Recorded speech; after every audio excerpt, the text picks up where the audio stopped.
Hello everybody, Dave Neal here. We've got spoilers for Katie Thurston's season of The Bachelorette, which premieres Monday, June 7th, 2021. Just a couple days away. As you guys know, I recap The Bachelor, Bachelorette, Bachelor in Paradise franchise, and other entertainment news, and do daily up-to-date info for you guys. So please hit that subscribe button if you want alerts to all that's going on within the Bachelor Nation. Don't be the idiot who's 3 weeks behind. No, get your cutting information right here. I'm just going to go down the tab list of stories that we have right now regarding Katie's spoilers. None of these spoilers will involve who wins the show. We don't know who that is. So far, that is completely unspoiled. The spoiler that we do have is one of the people that we thought might have been a winner isn't even a top four. So this will be a who is not in the top four spoiler. If you don't like any spoilers around any of that, just don't listen to this anymore. Go check out my other content. Go check out my Patreon, whatever you want to do, but this won't be the video for you. So let's get right into it here. And before I share those spoilers, just a quick other note here. Reality Steve posted, David Spade is not taking over as the only host of Bachelor in Paradise. There will be celebrity cameos throughout the season, and he's just one of them, which of course we all knew. We all knew that. That's not a surprise. That was in the article. He's going to come on for 2 episodes, and then there'll be other celebrities and people that we'll have to see. We'll have to see how it goes. We'll have to see how the contestants feel about that. You know, one day they're talking to David Spade. The next day there's just like it's like, who are you? We had him. Now we got you. I mean, this is the exact opposite way to do something during a pandemic. But again, I'm assuming they're all vaccinated at this point. We'll have to see. All right, so this is information from Reality Steve. I'm compiling it here on the Bachelor Whatever Instagram account because they do a nice job of kind of putting it all together. So let's just read what Reality Steve had to say today about his spoilers or lack thereof. He said, a few weeks ago, I've reported here that I'd heard Blake Moynes and Greg Grippo were in Katie's Final Four, and I was 99% sure that John Hersey was as well. Then shortly afterwards, Katie posted on her social media a weekend she spent in San Diego with friends from Bachelor Nation, and I started receiving emails that one of the places she visited, Duke's in La Jolla, it's pronounced La Jolla for those of you that don't know, Southern California, was where John Hersey worked as a bartender. This led to even more people telling me that they were 100% convinced that John is who Katie chose. They're engaged, and that's why she went to that restaurant. I never mentioned it until now because that story wasn't based in anything other than speculation, and it never made sense to me. Well, I can report now there's nothing to it. Why? Because I've learned, spoiler alert, it's a spoiler, that I was wrong about John making the Final Four. He didn't. He didn't even make top 8. So all the people who emailed me telling me there's a ton of people convinced Katie's with John, sorry, but that's not the case. He's not in her top 4, let alone her top 8. XOXO, Gossip Girl. And then he went on to say, I'm not sure if it was just Katie being at Duke's in La Jolla as the reason people were convinced she was with him, or if there was something else. But once again, I think that kind of plays into the idea of narratives when it comes to this franchise. If someone wants Katie to be with John, they can create anything they see on social media to fit that narrative. It's very easy. But Katie is the most media-savvy lead we've ever had. She posts nonstop about her life, where she is, etc. No lead has ever come close to posting as much as Katie has, especially before her season even started. The John thing never made sense to me, which is why I hadn't brought it up until now. I didn't bring it up until now. Let's say she had chose John. I never thought she'd be that stupid to 1, visit his place of work, and 2, visit his place of work with friends from the franchise. She's too smart for that. There's no way she'd be that dumb. If she had chosen him, I think she'd know through conversation and spending time with him where he lived and worked, and she wouldn't be that dumb to visit his place of work while he was working, which was the other thing that was being reported. It never made sense. And now, well, you can put that theory to rest. XOXO. So that's that. Let's read some of your comments here. The old Katie fooling people. And if you don't know what we're referring to, let's do a quick dust up here. So this is John Hersey. Nice jawline, nice. This looks like a guy who's going to knock on your door and sell you solar panels. You're like, I don't even own, I rent the place. I just bought 25 solar panels off of this guy. Why'd you do that? Because he's got pearly whites. And when a guy's got pearly whites and a nice set of hair, you just buy whatever he's selling. Well, not Katie. She, She kept the receipt and she returned them within 30 days, apparently. All right, so this is the story all about how my life got turned upside down. We got to Katie Thurston, and she didn't choose John. I can't rhyme. That's too much. Okay, that's out of my pay grade. Did Bachelorette Katie Thurston just spoil her own season? No. So this was May 14th. They thought she spoiled it by posting this photo. Now, this was the photo. Now, people that were watching this photo said, that's John right there. Now, could you imagine if she's like, I'm going to post a photo in San Diego, and the guy she chooses is actually in the photo? Now, first of all, that would be amazing if someone ever does that and gets away with it. And then in hindsight, we're like, oh, we knew all along. And they like start pulling. It's like when you watch like The Sixth Sense, you know, and like spoiler on The Sixth Sense, we didn't know Bruce Willis was dead. He was dead the whole time. And then they replay this thing to be like, see, he wasn't there. She was there. And they recreate history. That would be fun to watch. It'd be like in the reflection of her lens right here, it's like, you know, he's the one, you know, whatever. But anyway, she knows what she's doing. All right, so she's going to be in San Diego. She sends the guy packing. And even though he wasn't a top 8, Katie came in 11th on Matt James' season. I say quotes because it's not a race. Everyone's meant to be with someone else.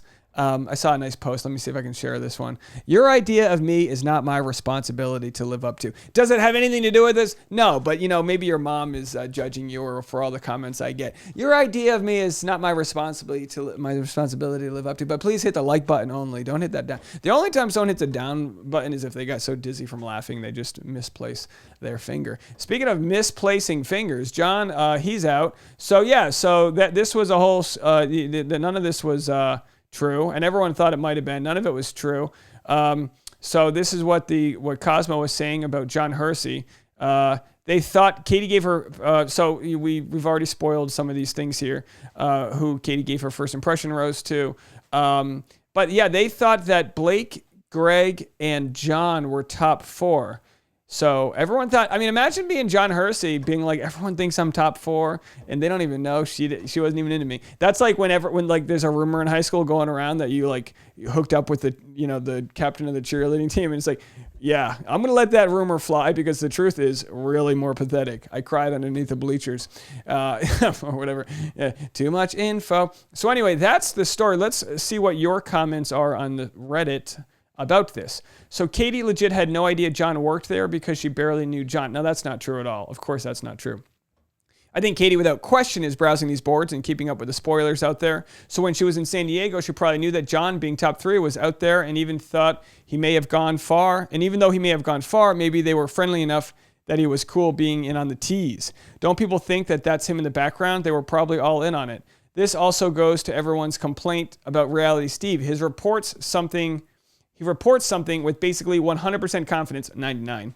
There's a lot to that 1% that gets everyone thinking one way, then conveniently changes it a few weeks later. The spoiler part about eliminations is the one thing he is supposed to be most comfortable with. How do we take his word with Bachelor Nation gossip? I mean, here's the deal. Look, he's just a guy. Whoever his informant was is probably gone. Was it Chris Harrison?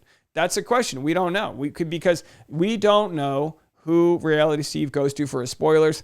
And I don't care either way. Get the spoilers or don't. We're all going to find it out eventually. It's all going to come out in the wash, as they like to say. I'm dying laughing. I was always skeptical of the Duke situation, but still firmly believe it was John because we had the most evidence for this. The entire San Diego crew are laughing their ashes off at us, and honestly, I can't blame them. So Reality Steve is right. You will find, if you find evidence, confirmation bias, to believing something, you can go online and put the clues together. There's enough statistics out there to put the clues together in different situations. Looking at you, fans of Zach and Tasha, who think they broke up because they didn't post in a 40, you know what I mean? So it's like, sometimes you're right, sometimes you're wrong. Like I say, a broken clock can be right twice a day. A broken quack. So anyway, that's what we got there. Damn, not even top 8. Wow. This is such a good reminder that fan theories on here can really spin out of control. Of course, we aren't 100% sure since it came from Reality Steve, but still. It wasn't fan theories. It was all speculation we could only grasp from surface level because there was nothing to work with. Fan theories would be like Sarah C. making it far in Peter's season because she looks so gorgeous and best fit for top 4. Honestly, good for John for getting so much press and not even making top 8. Yeah, isn't that good? Good for him. This is actually hilarious. It makes the visiting a restaurant he works at rumor make a whole lot more sense. Is this the news is this the news he said we aren't going to like in regards to Katie's season? Yep, he confirmed that this is the news we wouldn't like. This will probably make it more fun for the unspoiled crowd, honestly. Unspoiled people say they can tell who wins by who the sub talks about the most, so I'm sure they've picked up on the John stuff. It'll be a nice surprise for them to realize they really aren't seeing spoilers. Yeah, it's very nice when you don't know what's about to happen and you're just like on the edge of your seat. I prefer that. With that said, I dabble so far into the Bachelor community, I've resorted to the fact I can't help but catch spoilers whether I want to see them or not. I try to give you guys as much notice before a spoiler comes out so I can avoid them if possible. But, I understand I can't. So, it's like, look, if you can't give up sweets, you might as well enjoy some good chocolate. You know what I mean? Like, that's what I'm doing. Speaking of good sweets here, I was on Justin Takes the Batch podcast a couple days ago, and it just went live on his podcast, wherever you listen to podcasts. It's called Bonus Batch, Taking the Batch and discussing the latest gossip featuring Dave Neal. Justin and I are two brothers from separate mothers, or maybe we're not. Maybe we're from the same mother. We don't know. We haven't done any tests, but he's a great podcaster living in New York City. So from LA to New York City, we Skyped it up and had a good conversation. So if you need like a full recap of all the dirt that went down, go check that out.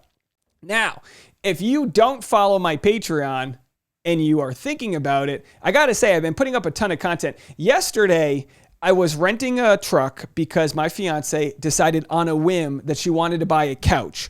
And the couch was at an outlet store 2 hours away, and they wouldn't hold it for us. They wouldn't let us pay in advance. They said, you just got to show up. So I had to go to Enterprise and rent a truck just on the whim of buying this couch. Now, spoiler alert, we aren't even sure if the couch is going to fit through the door, okay? But that's another story which I'll share on my Patreon. So yesterday, I'm in downtown LA, and the David Spade news breaks. And I go, oh my gosh, David Spade to host Bachelor in Paradise? I can't wait 5 hours when we're done loading the couch to fire up the system. I need to get this content out now for you guys. I'm doing it for you.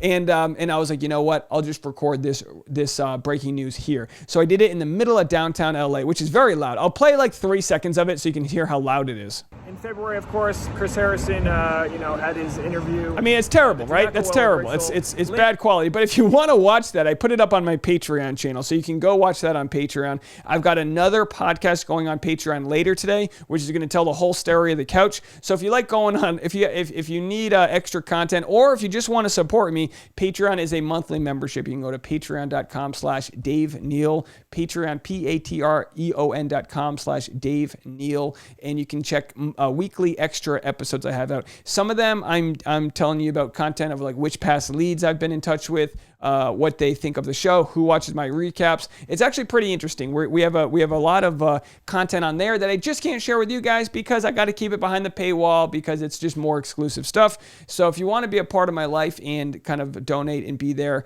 anywhere from $5, $8, $12, or $50, and believe it or not, people that have deep pockets decide to donate, and I appreciate you guys so much. It's literally been life-changing this last year. I talk about the specifics of the YouTube channel, how much it's grown, and all the different aspects of kind of just creating content and deciding to make this like a daily news show. It might not sound like much, and I totally don't think that this show is anything bigger than what it is, recapping a smut reality TV show. But the truth is, there's a lot of people that tune in on a daily basis that just need a friend to talk to, a friend to listen to, and a friend to just hang out with in the chat section. So to all of you guys that are out there that have been a part of this community this past year, I didn't help you guys out. You guys helped me out, okay? It's been a two-way street. So I thank you guys so much for that. And anyway, that's the spoiler today. Let me know what you guys think. Leave a comment. Patreon link in the description below. Bye now.